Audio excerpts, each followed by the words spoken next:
Ahora nos vamos a desplazar hasta la localidad madrileña de Cienpozuelos, donde vivió un personaje muy importante dentro del mundo del deporte en la época de la posguerra en España y del cual apenas se ha hablado. Hola Víctor, ¿qué tal? Bienvenido de nuevo al programa. Hola Víctor, siempre es un placer, tocayo. ¿Cómo estás? ¡Feliz año! Feliz año también para ti, ¿qué tal? ¿Cómo has empezado el año? Pues trabajando duro, que es de la mejor manera que se puede empezar, y con muchas ganas, a ver si este año nos depara mejor fortuna que el anterior. Yo espero que sí. Mira, con que consigamos eliminar al bichito este que nos lleva fastidiando, ¿no? Todo este año pasado a todo el planeta, nada más, yo me conformaría, ¿eh? Yo tengo que reconocer que también, con una tontería como esa, nos vale. Ojalá y se cumpla, la verdad. Bueno, pues, Víctor es un amiguete que tenemos del grupo de MAD Experiencias, que es un equipazo que nos pueden llevar más bien de ruta por Madrid, visitando lugares donde está presente el mundo del espionaje, donde está presente las logias, la historia, como dijimos, de la guerra civil, de la posguerra, de la época de la República y demás, o sea, todo tipo de historias, asesinatos, reyes, etcétera, etcétera, de Madrid, que no os podéis ni imaginar. El mínimo detalle, estos chicos los conocen y os contarán historias increíbles de cualquier rincón de esta gran ciudad que es Madrid. Así que, bueno, si tenéis ganas o pensamientos de visitar Madrid, bueno, pues hacerlo con ellos porque os merecerá la pena. Luego, al final del programa, os darán ellos un poquito las formas de contacto, cómo podéis encontrarlos y demás.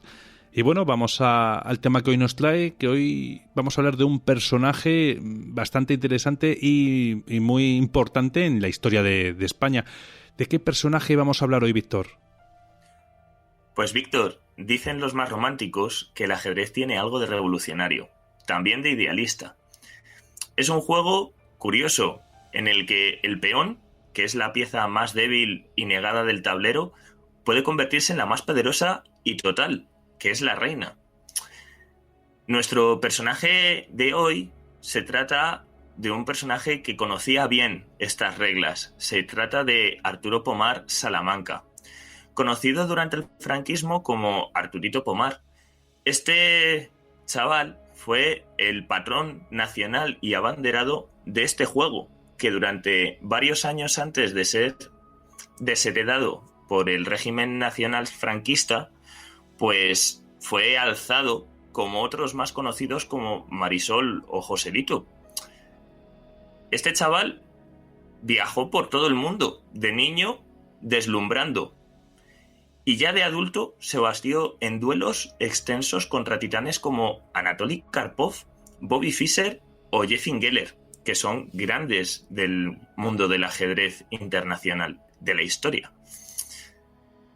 Nuestro querido Arturito nació en Palma de Mallorca en 1931. Pomar fue un niño prodigio que Franco, a través del Nodo y de sus campañas propagandísticas, promocionó y exhibió como un modelo de escaparate para mostrar al mundo que España, que en aquel momento acababa de terminar la contienda de la guerra civil, tenía dotes intelectuales. Que eso del analfabetismo, pues en realidad era una cosa inventada por la propaganda y los medios de comunicación. La época en la que Arturo se convierte en niño prodigio data, para ser exactos, entre los años 43 al 50. Ya es en el año 43 cuando participa en el Torneo Internacional de Madrid, jugando, entre otros, contra el legendario gran maestro estoniano Paul Keres. Pero él, por su edad, en aquel momento tenía nada más y nada menos que 12 años, fue la máxima atracción del torneo, obviamente. El reconocimiento mundial, aún así, le llega a Pomar en el año 1944. Para sorpresa de todos, su salto se produjo con 12 añitos todavía, cuando en un torneo de ajedrez en Gijón, en 1944, como os digo, se plantó hasta el entonces campeón del mundo, Alexander Alekhine, y consiguió arañar unas tablas, que son pues un empate para los no versados en el ajedrez, que descolocó a todo el mundo por aquel entonces. Claro, es que estamos hablando de un gran maestro del ajedrez, que es la máxima categoría que se puede tener, contra un chiquillo de 12 años que recién casi aprendía a vivir, así que imagínate el revuelo que se formó. También es verdad una cosa, y es que Alekhine era un personaje curioso también del mundo del ajedrez. Luego veremos más personajes que se le parecen bastante, pero él era un tipo bastante disoluto, que en aquel momento pues había pasado por borracheras, por divorcios, y eso hace que pues seguramente no estuviera en su mejor momento el gran maestro, pero aún así que un chaval imberbe, bien peinadico, como si estuviera haciendo la primera comunión, que se muerde las uñas con nerviosismo, le consiga dejar en tablas, pues es algo extraordinario. Tan extraordinario que en un momento determinado Pomar pues tiene la fortuna de tenerle de profesor de ajedrez a este gran maestro. Y lo que hará es que conseguirá que le imparta clases de estrategia y táctica ajedrecística, cosa que es esencial para poder empezar a destacar en el mundo del ajedrez a nivel competitivo internacional. Las lecciones solían durar un par de horas y Alekhine se esforzó en explicar y analizar posiciones tácticas con el chico, procurando inculcarle los secretos de esta actividad. En una entrevista, años después, Alekhine dijo sobre nuestro amigo Arturito Pomar: de buenas a primeras me di cuenta de que todo intento de trabajo sistemático con el niño prodigio era del todo imposible. Pomar, a mitad de la partida, dispone de una intuición prodigiosa, motivo que obliga a estudiar con él la nueva fase del juego. Al propio tiempo, posee el don de jugar y analizar muy bien los finales de partida. En lo que concierne a mi trabajo con él, debo decir que me limité a mostrarle y analizar las aperturas que más le interesaban. Como podéis comprobar, este gran maestro despliega todas las grandes virtudes que Pomar tiene ya siendo un chiquillo de 14 años, no más. Y luego, más adelante, pues va a haber una serie de entrevistas que se le van a realizar a Pomar, entre las que va a destacar una revista cubana llamada Capablanca Magazine, en honor a Raúl Capablanca, uno de los grandes maestros originales de principios del siglo XX, que ya en 1945 decía el gran psicoanalista y también gran maestro norteamericano Ruben Fine una valiosa opinión sobre nuestro querido Arturito.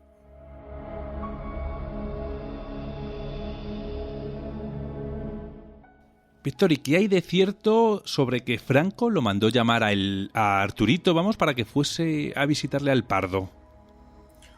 Pues la cosa es que Arturito, pues a partir del momento en el que empieza a destacar como ajedrecista, pues empieza a ser muy popular en todos los medios de comunicación, televisión, radio, prensa.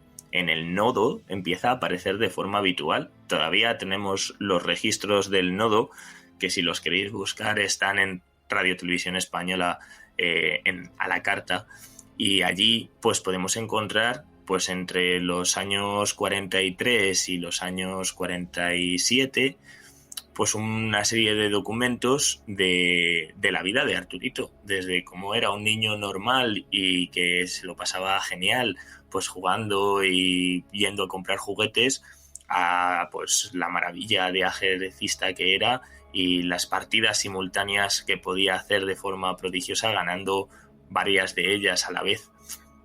Así que pues en 1946 lo que le va a pasar es que se va a ir a nada más y nada menos que Londres a jugar el gran torneo internacional. Y ya en aquel año, aunque no termina por ganar aquel torneo internacional, lo que sí que hace es que ya en un momento en el que está bastante curtido en 1000 batallas, nunca mejor dicho, en el trato del ajedrez, pues se proclama campeón de España.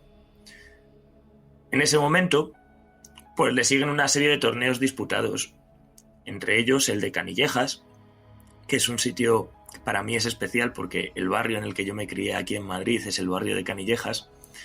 También un encuentro entre España y Argentina, que fue un encuentro no presencial, sino radiotelefónico, en el que las partidas se jugaban al teléfono abierto y se iban marcando las jugadas con la forma de nomenclatura algebraica que se hace en el ajedrez. Y también va a jugar el Torneo Internacional de Barcelona ese mismo año. Con toda esta publicidad, con todos estos torneos jugados tanto a nivel nacional como internacional, y con la poca edad que tiene, el franquismo directamente ve en él una perla y decide aprovecharla por todos los medios. Y será en ese momento cuando Francisco Franco Bahamonde solicite una audiencia con Arturito en el Palacio del Pardo. Allí, en el Pardo, irá su tío con él e irán a visitar a Franco, con el que se sacará una fotografía de la que todavía tenemos la original y que todavía podemos ver a un jovencísimo Arturito Pomar, súper bien repeinado y con una cara de bueno de no haber roto un plato, al lado de Francisco Franco, con orgullo, utilizando ese recurso que también a posteriori, como hemos hablado antes, utilizará otras veces, como fue el caso de Joselito, otro de esos niños prodigio cantor que se exprimió hasta la saciedad por parte del régimen. O en el lado del sexo opuesto tenemos a Marisol, que le pasó 3/4 de lo mismo y que terminó hecha un juguete roto como los otros dos.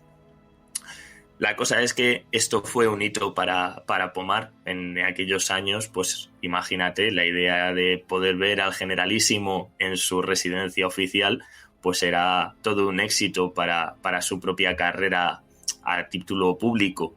Y fue el momento de luna de miel entre el régimen y nuestro joven Arturito. No penséis que con esto cierra también este ciclo de noviazgo, ya que en el año 47 participa en un montón de torneos más. En el Campeonato de España, también en el Torneo de Almería, en el Torneo de Holanda, en Gijón. Y ya cuando cumple 17 años, en 1948, juega entonces de nuevo en el Campeonato de España, también en el de Almería y en el de Albacete. Así que, como podéis comprobar, una carrera meteórica en estos años.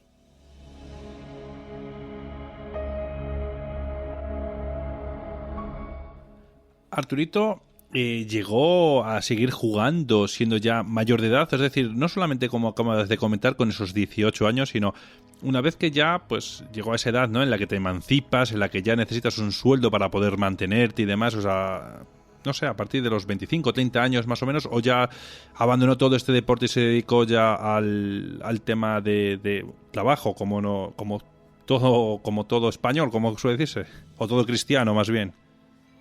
Pues verás, Víctor, la cosa es que con nuestros 18 años, en aquellos años del régimen, todavía no eras mayor de edad. En la mayoría de edad se alcanzaba a los 21, no a los 18.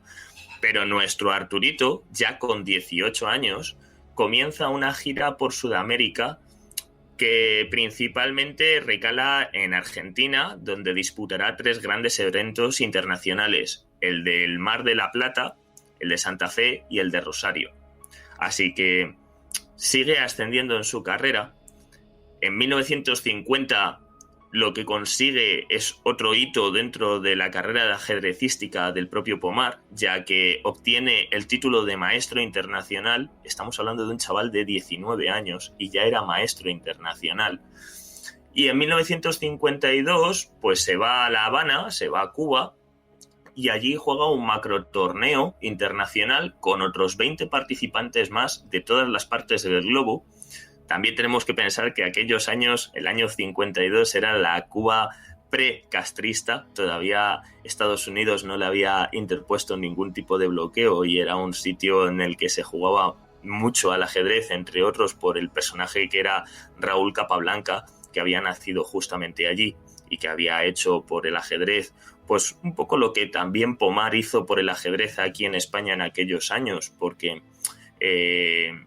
otra de las grandes cuestiones de este personaje de Arturo Pomar es que después de que él empezase a funcionar en este mundo del ajedrez, la popularidad del propio juego entre las clases sociales españolas aumentó enormemente. Pero no os podéis hacer una idea de cuánto, y además entre los más chicos y los más mayores, cosa que también provocó un hito dentro del mundo del ajedrez en España.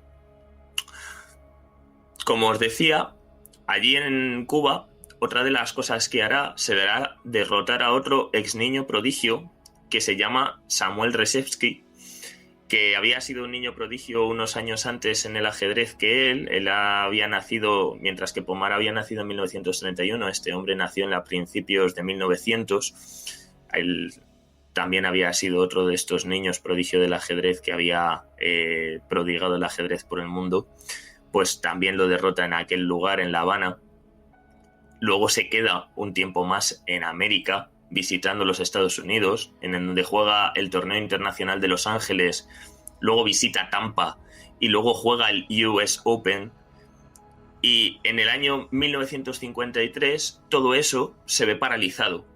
¿Por qué? Pues porque el régimen seguía manteniendo una serie de cosillas que daba igual que fueras un gran maestro del ajedrez o no, tenías que hacer, y entre ellas era pues el servicio obligatorio militar, la mili. Y el año 1953 fue el año, con 23 años, en el que Arturo Pomar tuvo que hacer su año de mili y por lo tanto tuvo que dejar completamente aparcado el mundo del ajedrez durante ese periodo de tiempo. Aunque eso no le paraliza. Luego, al año siguiente, consigue otra de sus grandes gestas, empatando un primer lugar en el US Open de 1954. Y también termina disputando el segundo torneo panamericano de Los Ángeles para posteriormente regresar a España. Todo esto que estamos hablando y que en realidad hace que parezca que tiene una vida a todo trepo y a todo tren, tengo que deciros que no fue realmente así. Los premios de ajedrez no eran enormes en aquella época, la popularidad era una cosa, pero los beneficios eran otra.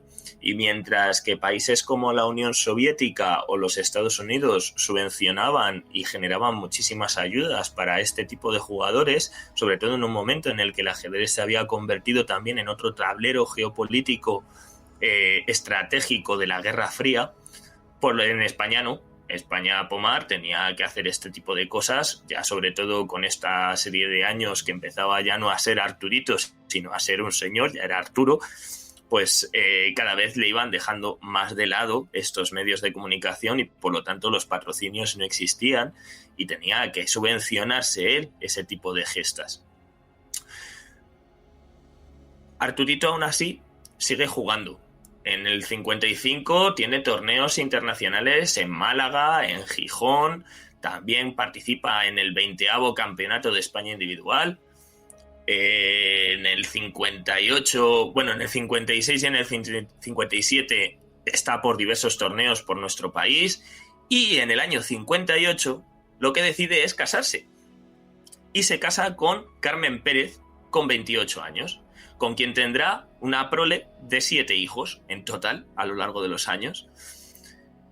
Y qué mejor para celebrar su nuevo estado civil que obteniendo también un nuevo triunfo en el Campeonato de España de aquel año.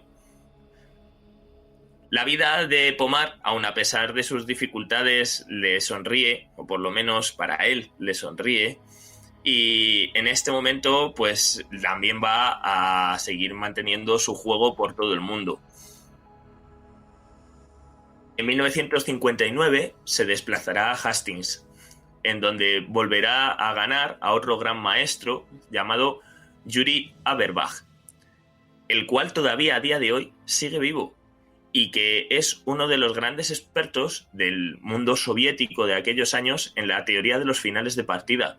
Esto es muy relevante en la vida de Pomar porque Pomar destacó en su juego por los finales de partida. Él se había convertido en una persona que en los finales de partida con pocas piezas era capaz de destrozar a sus adversarios y terminó ganando al gran maestro de los finales de la partida, Yuri Averbach, en aquellos años 59. En el año 60 también le empiezan a invitar a torneos internacionales por Europa, comienza con el torneo zonal de Europa, donde Pomar empata a 4 en el primer puesto. Luego allí también se dice que fue como el momento culmen de su carrera y que si en aquel momento hubiera empezado a ejercitar un entrenamiento ajedrecístico como el que estábamos hablando, de los soviéticos y de los americanos, pues posiblemente nuestro héroe nacional hubiese llegado a estar cerca de la cima mundial. Entonces, Víctor, Arturito Pomar se dedicó a nivel profesional a las competiciones de ajedrez a nivel mundial, ¿no? Pero ¿esto le llegó a proporcionar suficiente dinero o más bien quizás el Estado, en este caso, le echó un poquito una mano para poder hacer frente a esos gastos que a todos nos vienen en el día a día? Pues, Víctor, es un poco lo que estábamos hablando antes. La verdad es que es difícil. ¿Por qué? Pues porque en realidad las competiciones de torneos de ajedrez en aquella época no tenían premios muy jugosos y eso implicaba pues que si no ganabas muchos y muy fuerte, pues no tuvieras opciones para poder vivir de esto.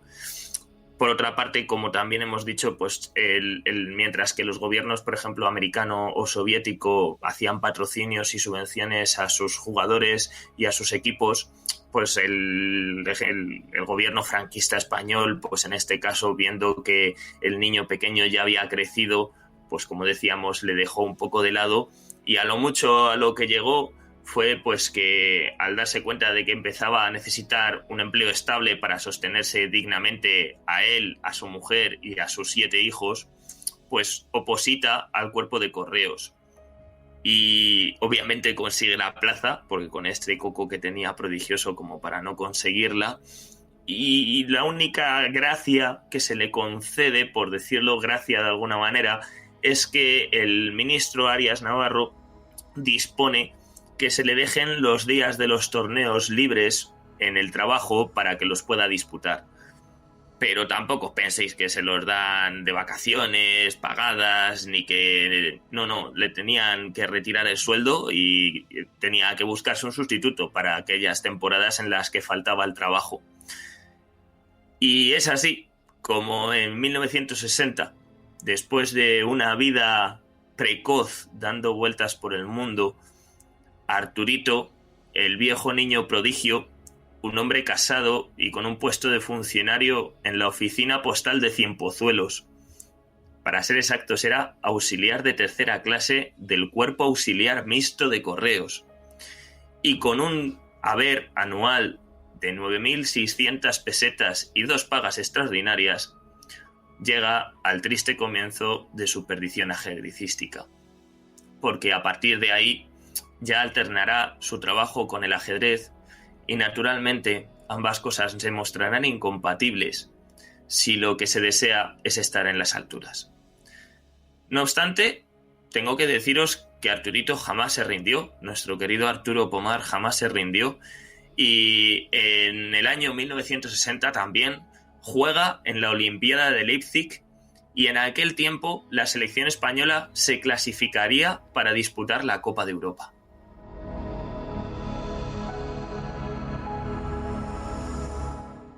¿Y cuál dirías tú que podría ser quizás su partida más épica en toda su trayectoria?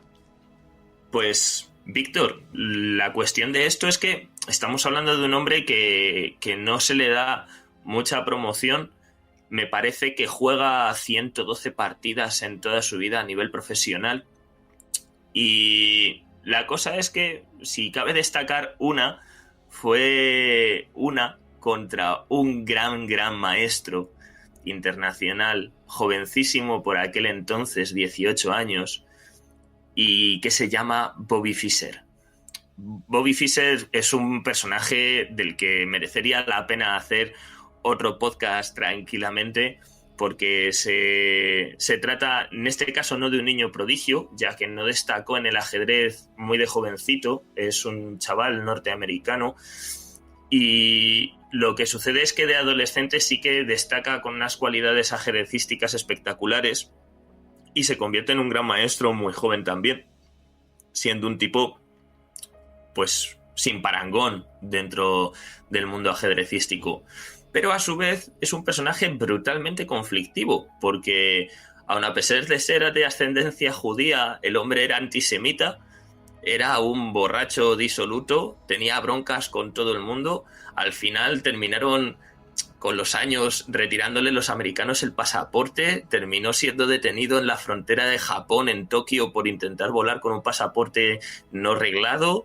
Luego terminaron quitándole, como os digo, la nacionalidad, y terminó siendo nacionalizado islandés porque se lo habían otorgado los islandeses. Y allí murió, en Islandia, con un cabreo por parte de los americanos espectacular, porque los islandeses les habían dado la nacionalidad a Bobby Fischer, y allí le tenéis enterrado a día de hoy. Pero fue con este personaje tan caleidoscópico con quien nuestro amigo Pomar tuvo su partida más emblemática. Veréis, os pongo un poco en situación. La cuestión es que, pues a partir del año 60, como os decía, estaba trabajando en correos, y en el año 62 acude a las Olimpiadas de Varna.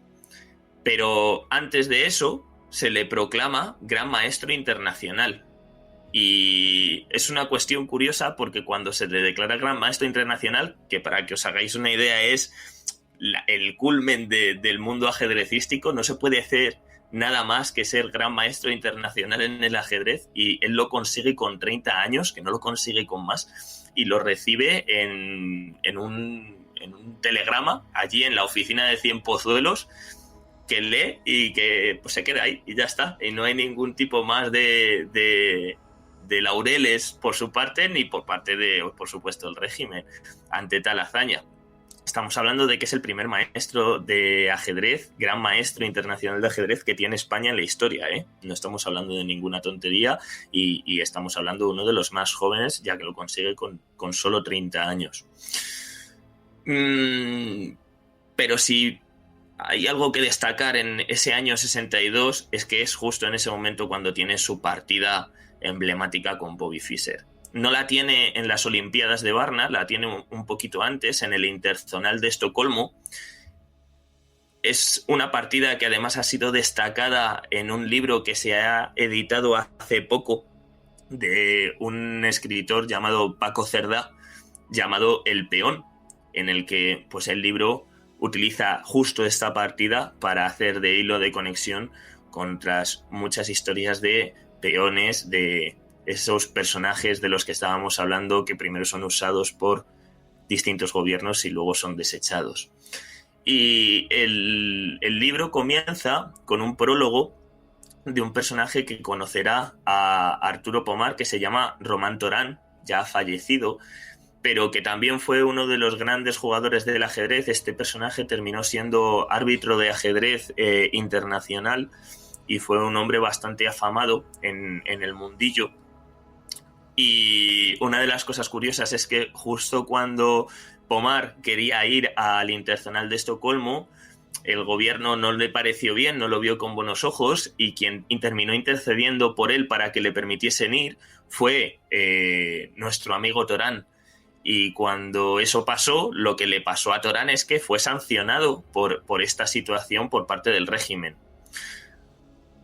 En este Interzonal, la historia es que viene a ser épica desde el principio, porque como Pomar no lo tiene fácil, lo que va a suceder es que en el trabajo le van a dar los días, como se había obligado a que se hiciera, pero tuvo que ser, como os decía también antes, sin sueldo ni siendo parte de sus vacaciones. De manera que al final tiene que pedirle a un compañero que le cubra para que pueda ir. Al compañero, cuando luego vuelve, le hace un pedazo de regalo porque le ha cubierto las espaldas durante el tiempo del torneo. Y como el gobierno de la época tampoco le ayuda económicamente, pues lo que termina haciendo es viajar como puede primero hasta Hendaya, y allí en Hendaya cogerá un tren a París, en el que con lo único que viaja es con un pequeño libro de aperturas de ajedrez para principiantes, para iniciados, que valía 15 pesetas. Y ese es todo el equipo con el que viaja Arturo Pomar hasta Estocolmo a jugar el torneo interzonal. Mientras que está allí en el torneo y mientras que está fresco, hace cosas prodigiosas. Gana a jugadores que ya son muy reputados, como son Geller o Bilek, y sobre todo pues hace esa partida con Fischer. Esa partida con Fischer no fue una victoria, pero lo que fueron, técnicamente hablando, se llaman tablas luchadas. Fue una partida de 9 horas de duración que duró 77 movimientos, en el que Bobby Fischer no era capaz de superar a un currela que había acudido allí sin entrenador, sin asistente, sin psicólogo, sin nada, nada más que con un libro de aperturas básicas de ajedrez, y al final la partida termina con un Pomar que le saca un empate cuando ofrece tablas a Fischer, partiendo con las piezas negras para Pomar, que en principio es algo desfavorable para él, y Arturo, que no tenía otra cosa, pues le ofrece las tablas. Fischer se pega un cabreo tremendo, porque un Fischer que en aquel momento tiene 18 años y el ego por las nubes, que un currela le ofrezca tablas a él, pues le sienta como un tiro, pero al final termina dándoselas. Y lo que termina pasando es que, pues, luego con los años Fischer se intentará curar de esta herida que le ha hecho Pomar, y en La Habana, unos años después, derrota a Pomar en 41 movimientos, o sea, lo deja seco rápido.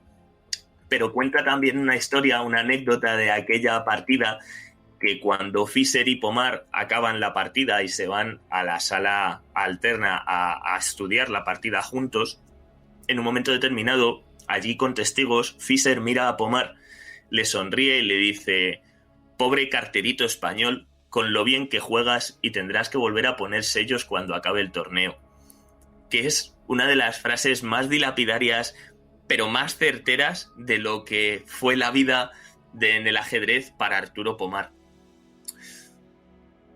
Aún así, entre sus hitos, que para mí este es el más destacable, como os decía, pero también queda la victoria con Jeffin Geller, que fue otro de esos grandes jugadores de ajedrez de Gran Maestro, que en ese mismo año 62, en el mismo torneo interzonal, un par de días después de empatar contra Fischer, Geller, que es un soviético becado por la Unión desde joven para competir y considerado uno de los grandes ajedrecistas de la historia, vio cómo Pomar se sumaba un tantito, en el que con tan solo 29 movimientos se cepilló a su adversario.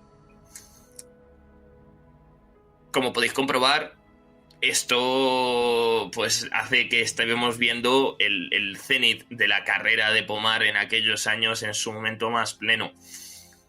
También tengo que deciros que aquel interzonal no termina bien para el propio Pomar, porque al final, después de unas pocas horas de terminar el torneo, el gran maestro español, que disfrutaba de muchas oportunidades reales para clasificarse en el torneo de candidatos al título de campeón del mundo, pues simplemente cae derrotado por cansancio, porque cuando termina las partidas se tiene que ir a la habitación a repasar él solo jugadas que para otros grandes maestros se hacían entre 4 o 5 grandes maestros del ajedrez que le iban a ayudar como equipo, y Pomar era una tarea que tenía que realizar él solo y que por lo tanto debía de ser completamente agotadora. Aún así, entre el 63 y el 75 se considera como la madurez deportiva de Pomar, y en el año 1967, 5 años después de este torneo de Estocolmo, es cuando consigue su mejor clasificación a nivel mundial, siendo el número 40 del mundo con 2.530 puntos en toda la clasificación. Pensad que ser el 40 del mundo tú solo, porque es tú solo, es algo que para mí no tiene parangón. Por lo tanto, pues son muchas las partidas prodigiosas que podríamos seleccionar de este gran maestro del ajedrez internacional.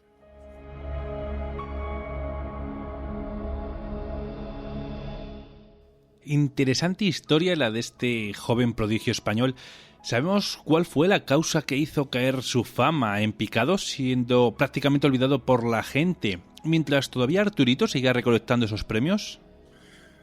Pues veréis, el declive deportivo que todos los grandes deportistas tienen antes o después, pues de Pomar en este caso se produce entre el año 76 y el año 90, 1976-1990. pero como llevamos hablando un rato ya, en realidad, desde finales de los años 50, cuando nuestro Arturo dejó de ser Arturito, pues el gobierno, el nodo, los periódicos y la gente que tanto habían apoyado su inicio y tan pendientes habían estado de él y le habían cuidado tanto y habían tenido ese dulce noviazgo, pues terminó en una amarga ruptura en el que todos se olvidaron de él. La última partida oficial de este gran maestro internacional fue en el año 1995. Y yo me gustaría destacar que aunque este hombre sufrió los pesares de no ser reconocido como lo que realmente era, un genio del ajedrez, tuvo en su haber un palmarés mítico. Fue el primer ajedrecista español en conquistar el título del Gran Maestro. Los torneos en su haber fueron más que numerosos. Pomar en total consiguió el máximo título español 7 veces y jugó 7 olimpiadas en el primer tablero, que es jugar, pues eso, en las clasificaciones finales. Como os digo, 7 veces campeón de España. La primera de adolescente en 1946, tenía 15 años, y con multitud de premios internacionales posteriormente, más de 25. La Federación Internacional de Ajedrez le concede con 30 años esa categoría de gran maestro. Y como os decía antes, cuando la noticia que le llega de forma de telegrama, pues obviamente nos hace ver que su estrellato no coincidió con su plenitud deportiva, que apenas ocupaba un renglón en las páginas de deportes de los noticiarios de la época. También me gustaría destacaros otra cosa, y es la forma de juego que tenía este hombre. Es un juego posicional, que intenta siempre complicar para llegar a los finales de partida, como ya el gran maestro Alekhine había visto muchos años antes de que él formase todas sus cualidades, pues ya se veía que él iba a ser un hombre en el que lo que iba a demostrar maestría era en los finales de partida. Y pues volver a destacar otra vez esa partida emblemática con Fischer, pero también destacar que jugó con otros grandes maestros internacionales mundialmente conocidos por todos, como fue 11 años después de aquella partida con Fischer, una partida que jugó con Anatoly Karpov. Y ya para los que no seáis versados en el mundo del ajedrez, pues Karpov y Kasparov fueron los dos grandes maestros del ajedrez que justo en la Guerra Fría pues disputaron de las mayores luchas en este mundillo ajedrecístico, siendo los dos de la Unión Soviética. Y pues tengo que deciros que aunque jugó con Karpov, nuestro querido Pomar sí que perdió la partida, aunque la disputó sin duda con el nivel ajedrecístico del gran maestro internacional que él era. Y aunque Pomar fue abandonado por las instituciones, también tengo que deciros que nunca estuvo solo. Quedaron sus hijos, y su mujer, y sus recuerdos. Jugó al ajedrez, como dicen sus propios hijos, casi hasta el final. No lo abandonó nunca. Tenía un comportamiento muy frío en muchos aspectos, una característica clave en un buen ajedrecista. Y también decían que era un hombre muy tranquilo, que le gustaba ir a lo suyo, que él no se metía en miramientos. Tanto es así que nunca denunció que el régimen franquista, que había instrumentalizado a su figura de niño, nunca se posicionó contra ellos. Y en la etapa de la democracia tampoco os penséis que tuvo muchos más homenajes en vida. Los escasísimos que tuvo los agradeció con humildad, pero nunca los pedía ni pensaba que tuvieran una deuda con él, como si fuera alguien relevante. En el año 2000 terminó donando también sus trofeos al Museo de Mallorca, y 16 años después, con 84 años, guardó el tablero y las piezas y dijo adiós. Tras el velatorio llegaron como nos pasa siempre, los encomios, que los homenajes post-mortem, cuando no te enteras, que ya no sabes nada más. Pero nosotros creíamos que los oyentes de este fantástico programa de Misterioso Universo en la Red merecían conocer la historia de este gran maestro internacional y del complejo mundo que es este maravilloso juego. Y me gustaría despedir con una frase que tenía del propio Pomar y que realmente define bien lo que fue su vida y la de otros muchos peones que pasaron por las mismas manos, y que dice así: todo peón es una dama en potencia, y esa creencia salvífica suele ser su perdición. En fin, vaya vida que tuvo que vivir, pero aún así él siempre fue feliz, porque hacía al fin y al cabo lo que a él le gustaba. Y bueno, pues aunque le dio la espalda en este caso su país, bueno, pues él siguió al frente y dijo, bueno, yo voy a hacer mi vida, que esto es para lo que he venido aquí como se decía, a la tierra, ¿no? Muchísimas gracias, Víctor, por traernos este personaje hoy. Y bueno, para el próximo programa me gustaría que hablásemos de los masones, ¿no? De la masonería en España. Y siempre la verdad es que te pido que me recomiendes alguna ruta guiada de estas que hacéis por Madrid. Recomiéndame a mí y a todos los amigos que nos están escuchando lugares relacionados con la masonería, si tuviera algún tipo de interés para visitar Madrid sobre estos temas. Pues, amigo mío, Víctor, pues tengo que decirte que la masonería y Madrid están muy relacionadas, sobre todo en puntos que todos transitamos a lo largo de nuestro día a día, los que vivimos aquí en la ciudad. Y hay estatuas como la estatua de Emilio Castelar, que está en el Paseo de la Castellana, que es una estatua netamente simbólica masónica. Con las tres figuras de las tres edades en la cúspide, con unas representaciones del número 3 y del número 7 muy habituales también en la masonería, pero también cabe destacar otros puntos como bastante más modernos. Puede ser el parque que hay en la zona de Arganzuela Planetario, el parque de aquella zona. En realidad, cuando nosotros lo visitamos, un parque al aire libre, un parque construido pues en la década de los 90, normalito, del corriente y moliente, pero que si nos ponemos a analizarlo con detenimiento, nos encontramos con que es nada más y nada menos que la única logia masónica al aire libre que existe en el mundo. Y tiene todos los elementos. Lo único que pasa es que para el ojo no instruido, no educado, pues obviamente pasan desapercibidos. Y luego, si queréis un sitio mágico y maravilloso para poder visitar, que también tiene que ver mucho con el mundo de la masonería, es el Parque del Capricho, en la zona este de Madrid, en la zona de la Alameda de Osuna, que es una delicia, es uno de los parques más bellos que tiene Madrid.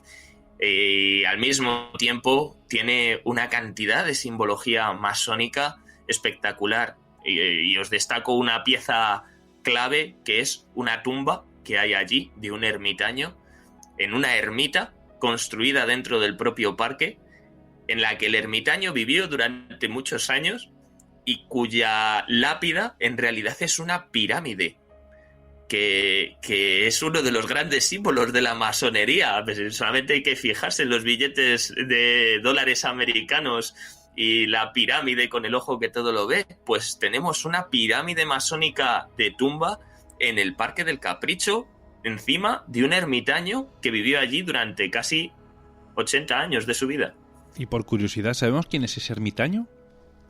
Pues sí, tenemos el nombre, pero, amigo mío, me pillas en este momento en un aprieto. Lo que tenéis que hacer es que, si queréis saberlo, os venís conmigo a daros una visita por el parque uno de los días que tengáis libres, sin ningún problema. Tú ya sabes, te lo llevo diciendo ya un año, no puede ser, pero estás invitadísimo a venir a verlo conmigo, y yo, encantado de la vida, te voy y te lo enseño y te cuento la vida y milagros de este maravilloso ermitaño que estuvo allí en el Capricho. Como siempre te digo, ya sabes que todo depende de cuando nos dejen salir, etcétera, etcétera. Si es que al final, como hemos dicho, ¿no?, al principio, este bichito que está tocando la moral a todo el mundo, literalmente a todo el mundo. Nos tiene un poco encerrados en casa, pero yo te prometí, y lo voy a cumplir, que en el momento en el que ese bichito nos deje volver a salir, o más bien quienes mandan sobre ese bichito, te aseguro que no esa, sino vamos a hacer muchas rutas. Te vas a acabar cansando de mí, ¿eh? Ya creo que me vas a cansar lo justo. Más te voy a cansar yo a ti que tú a mí, con la cantidad de historias que te puedo contar sobre esta estupenda y maravillosa y enigmática ciudad. Pero vamos, ya queda poco, ya queda menos. Contemos los días ya en el calendario, que los podemos tachar, que ya no queda nada. Venga, vale, acepto el reto. Vamos a ver quién cansa a quién. Víctor, muchísimas gracias por venir al programa. Cuídate mucho, un fuerte abrazo y nada, nos vemos en un par de semanillas, como quien dice. Pues como siempre, tocayo, un placer, muchas gracias y encantada estaré de volver en cuanto me invites, que sabes que siempre estamos a tu disposición.